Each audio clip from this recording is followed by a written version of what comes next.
Women hate one thing more than anything. As cliche as this sounds, girls like you for just being you. I know that sounds super cliche, but she wants to experience you. We ultimately evolve and become higher value, higher status, better, higher quality men that will ultimately, eventually, effortlessly attract women into their life. You know where you're at every step of the seduction process and the mating ritual, then you never get rejected. Please her genes. Please her genes makes men unstoppable at meeting and attracting the women they want. And introducing underground seduction legend Felix Black.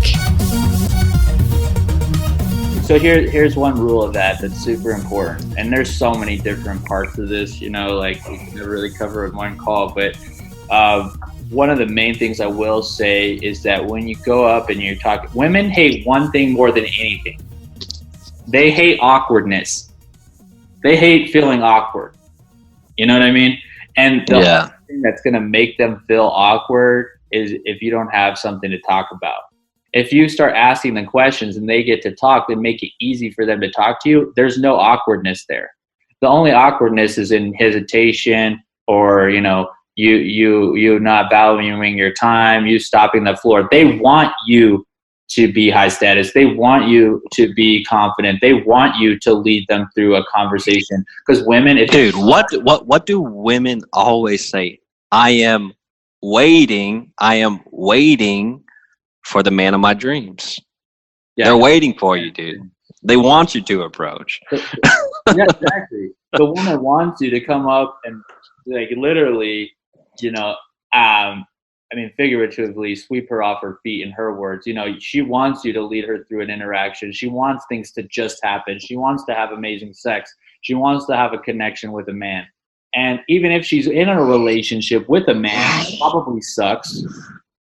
He's probably a loser, probably boring, and probably has no ambition. If you came into her life and gave her a really good reason to start up something with you, 9 times out of 10, if you're displaying the right amount of value and you are leading that interaction, because I guarantee you, if you follow even just the steps we just gave you in this podcast, you would be 10 times ahead of almost all dudes, and there's probably a good chance that she might even want to pursue something with you, even if she was in a relationship with another guy, because I bet you $1 million her boyfriend, the guy who's in a relationship, doesn't value her enough to do those things for her inside of the relationship.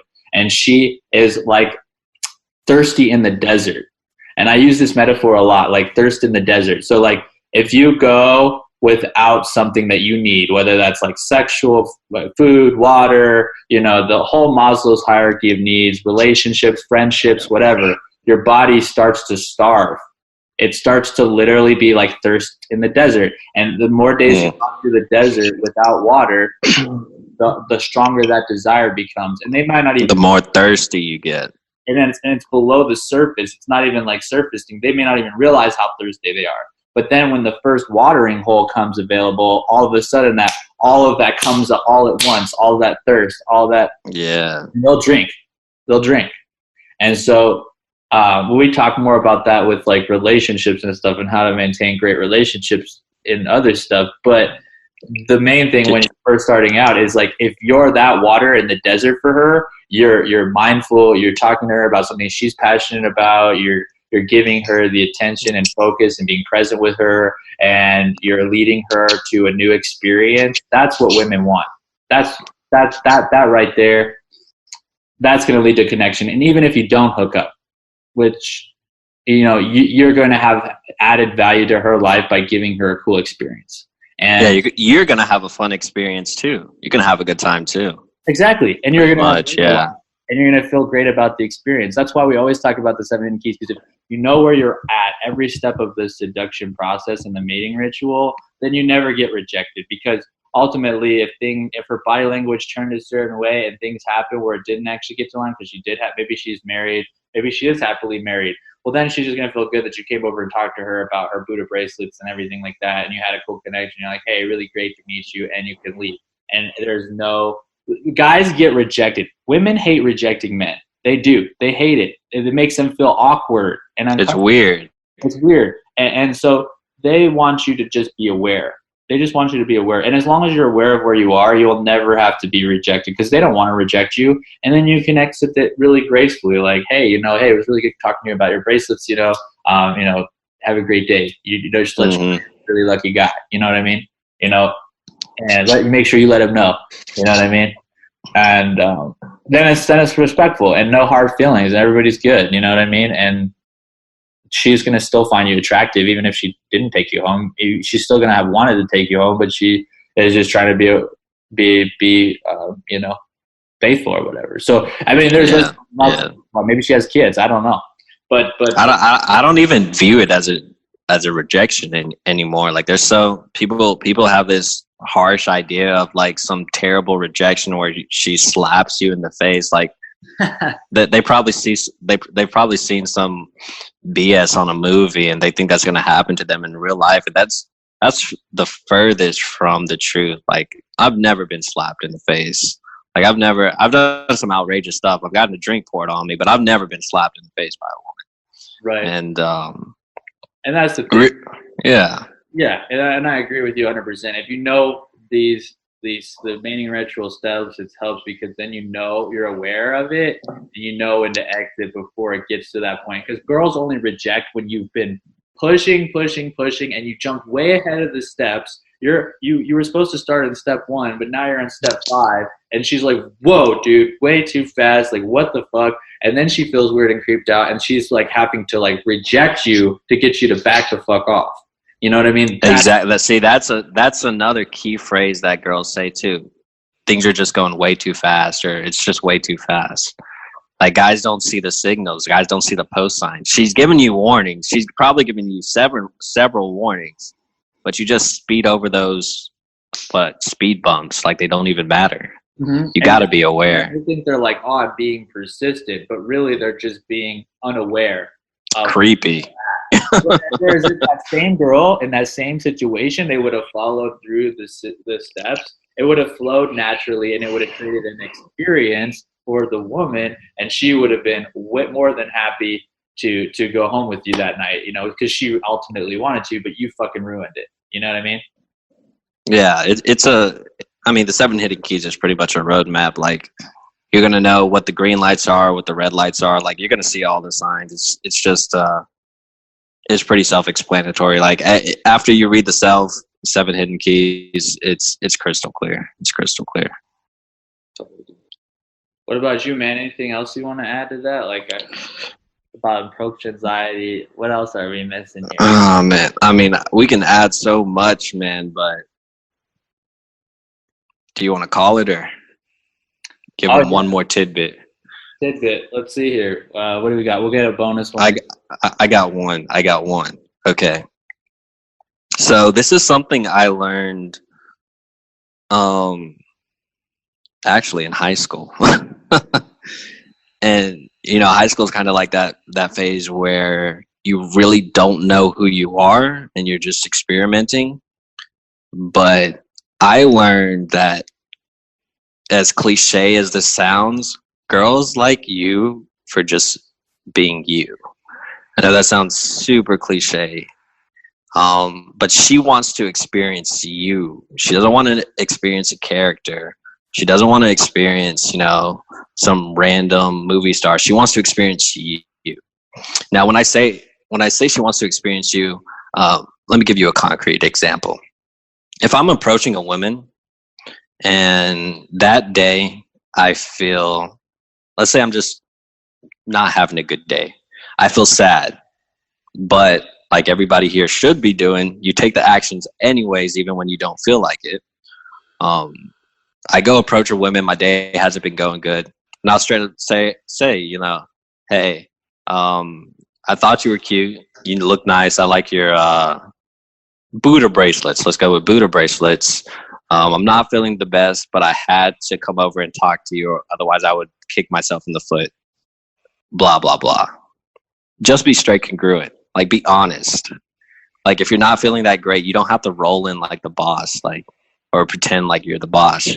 Just be honest with your feelings and your communication. Yeah, I will say, there's a piece, and I've talked to girls about this pretty extensively, and I will say, so there's facets of everybody's personality. Because, like, think about it, if everybody was the same, there would be nothing unique about you. Everybody has something unique about them that makes them special, that makes them stand out. That's kind of a cute thing that, like, over time, like a trademark, pretty much. Kind of, yeah, exactly. Yeah. Your own personal touch, you know what I mean? And for you, that's the other thing, in the 3 core keys to confidence is figuring out who you're becoming. Who are you becoming? Who are you becoming? And acting in a way, because there's one thing in common: how you present yourself, how you move, how you feel. That is all going to contribute to her perception of you and her experience as a woman, experiencing you as a man is how you present yourself. Now, I know the guys will be like, oh, I'm just not confident. I'm just not that kind of guy that can go up and talk to women. Well, I just want to say right now that that's bullshit. All you have to do is feel those feelings. Inside of us is the best version of ourselves, in every single one of us. There's the best version of ourselves, and there's and that best version of ourselves is the person that we're becoming. And by writing out who we're becoming and being on that journey, and always being on that journey of chasing that person we're becoming, we ultimately evolve and become higher value, higher status, better, higher quality men that will ultimately, eventually, effortlessly attract women into their life. And I think even when you're becoming that person, there are still things about you, like little cool quirks, you know what I mean, that will stay with you, that you want to keep, you know what I mean? Yeah. Stuff you want to throw away. But those things, like Cloud saying, is like your trademark, you know what I mean? And those are the things where you go out, and it's that part of you that shines through. And maybe it's your sense of humor, maybe it's your style of humor, maybe it's your style of flirting and how you do it. But all this other stuff can be learned. Your confidence can be learned. How you walk, your body language can be learned. Like, all these things, that's something that every guy needs to have to really just kill it with women. You know what I mean? But like Cloud was saying, there are these personality traits that will stay with you at your confident self, that won't go away, that will shine through, and will ultimately be compatible with the woman that you wrote down and you're looking for. You know what I mean? Oh yeah. See, I think we touched on, well, they got 2 golden nuggets here. We touched on 2 different things. You can correct me if I'm wrong, but what you're pointing at is what we alluded to earlier, is that you have to have your values defined, and this is pertaining to who you want to be, right? So you have to have who you want to be defined and start acting that way too. It's not saying that you're fake or anything like that. You're still congruent with who you are, but you also know that there's certain behaviors that who you want to be would exert or show or display, and you have that already predefined, pretty much. Would you say that's what you're hitting on, or not quite? Well, so before I dive into that, let's talk about how we kind of accumulate our personality traits, because I think this is really, really interesting, and this is like from the top neuroscientists in the world and what they've discovered about how we learn and develop personality traits. So from the time you are 1 to 7 years old, your brain waves are in something called delta brain waves, okay? And when you're in delta brain waves, your body, your subconscious is on all the time, and it's just downloading programs. And how it downloads programs is, you, as a kid, you are open, wide-eyed, almost in a trance, and you're downloading the reactions of the people in your environment and how they react to things around you. So how they react to arguments, how they react to being, criticized, how they act to be joyous and happy, and all those things, right? So basically, you're just absorbing everything. Yeah, everything. That's why, the Catholic Church was like, give me a child from the time it's, like 1 or 2, and I will make it a Christian, pretty much. And so, as much as we like to think, we do have some individual traits, and we do have some genes that our parents left us, but there's a lot of it is epigenetics, and we learn these programs are downloaded on our brain. Now, as an adult, if you first start feeling a certain way, and then it's like a mood, because it's like a week, but then it goes on to a couple of months, like 3 months, it becomes a temperament. And if you continue with that and you build the neural pathways even bigger in your brain, then they become a personality trait. And then they're a part of you because they're an automatic response, just like driving a car or whatever. So realize most of what makes you up as a person is it's your programs that you've downloaded. You're just a bundle of programs and needs. And those can be changed, through consistency and creating new habits, which really, to become a more attractive man, there are things that you have to learn to become an attractive person on autopilot. But there's also... Now, would you say, would you say the things that you have to learn, like, those are universal no matter what, but the way that you execute it is going to vary based on your pre-programmed conditioning? Yeah. Exactly. Yeah. If you have, like, say, example, you have a dry sense of humor, and you like women with dry sense of humor, and that's kind of how you learn to be. Like, you don't want to have to unlearn your whole sense of humor. But maybe like women love humor, but your humor is just a little bit different. Yeah, I mean, it appeals to a certain niche. Let me give you a perfect example of that. So me, a long time ago, I had a really dry sense of humor. Like, it was really dry. Like, it was like I would say things, but I wouldn't smile when I would say the joke. So, you know what I mean? So, deadpan. But I thought it was hilarious because I was laughing inside my mind, and a part of the dryness was the fact that I didn't laugh that made it funny to me. So that was a weird personality trait.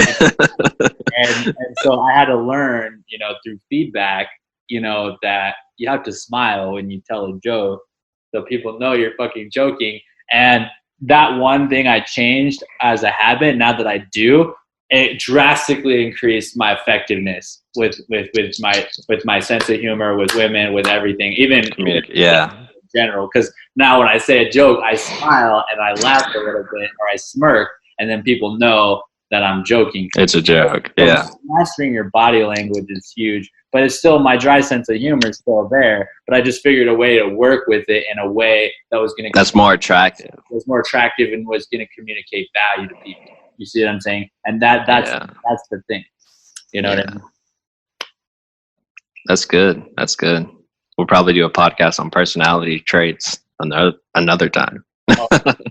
Yeah, that's a whole couple podcasts. That's going to be scrolls and scrolls, lectures upon lectures. So what's coming to the next one, man? Next week. What do we have to look forward to? What do these guys have to look forward to? As far as like podcast, right? Yeah. Like, what's the topic we're going to be diving into? Bro, I don't know. I'll just come up like off the dome, man. Off the dome. Well, if any of you guys have questions who are listening right now, send them in, because we want to make sure we're asking questions that are going to help you, things that you're struggling with, and we'll go from there. But yeah, it was really great having you all on. I got one. I got one. What if we did lifestyle? How to have that lifestyle? Yeah. I think, dude, that's a deep topic, and I'm totally down for that. Lifestyle's good, yeah, for sure. Lifestyle's good, I like that. Let's do it. All right, guys, you heard. All right, let's do it. Next episode, we're going to be hitting on lifestyle and how to incorporate as much attractiveness as you can into your lifestyle to kind of put you on the path where women will kind of just fall on your lap while you're walking down the street, because you can good situations. So we've got tricks up our sleeve we can share with you on that episode. And like I said, feel free to email in your questions. My email is Felix at pleaseherjeans.com. And if you have any questions for me and Cloud, just go ahead and shoot us an email. I'm going to put a link here at the bottom. It'll give you access to the 3 core keys to confidence, and hopefully that will help you, become that confident person. Because inside of us, we all have that confident side of us. And as so many guys have had success with this, it's literally the formula that every person on the planet that's confident has gone through, whether aware of it or not aware of it, to have stone cold confidence. And it's not even just going to affect your dating life. I think it's going to affect every area of your life, whether it's pursuing your goals, your dreams, good causes, whatever. And I think it's going to do the world a ton of good. But yeah, we loved having you all on tonight, and we'll see you guys in the next episode. Please Her Jeans is partnered with Xander Holt and his amazing program, Rock Hard for Life. The Rock Hard for Life formula is the world's most comprehensive program for men's sexual health. If you join Rock Hard for Life today, you get access to the life-changing breakthrough Rock Hard for Life formula, plus Felix Black's foundational dating content. Xander Holt and Felix Black have developed the ultimate one-stop shop to make your health and sex life rock solid. Go to rockhardforlife.com to get started.